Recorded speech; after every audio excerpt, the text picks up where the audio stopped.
نحمده ونصلي ونسلم على رسوله الكريم قال ابو عبیدہ رضی اللہ تعالی عنہ، حضرت ابو عبیدہ فرماتے ہیں سمعت رسول اللہ صلی اللہ علیہ وسلم یقول، میں نے خود اللہ کے نبی کو یہ بات فرماتے سنا ہے، الصوم جنہ، روزہ انسان کے لیے ڈھال ہے، ما لم یخرقہا، جب تک انسان اس ڈھال کو خود توڑ نہیں دیتا۔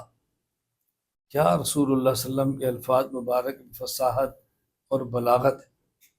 میں ایک بات آپ کو ہمیشہ سمجھایا کرتا ہوں، اگر آپ کو یاد ہو، چھتری انسان کو دھوپ سے اور بارش سے بچاتی ہے، لیکن چھتری کی حفاظت خود کرنی پڑتی ہے۔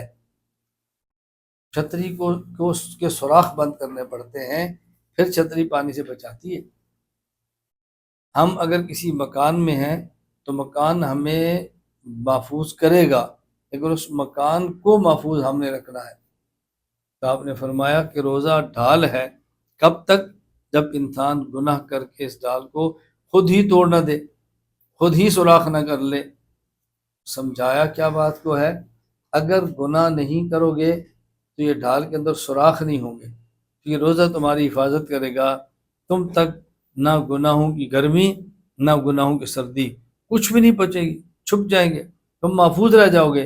اور اگر تم نے گناہ کر کے اس کو پھاڑ دیا، پھر ڈھال موجود ہوگی لیکن تمہاری حفاظت نہیں ہوگی۔ اللہ ہم سب کو ایسا روزہ رکھنے کی عطا فرمائے جو گناہوں سے محفوظ اور گناہوں سے پاک ہو۔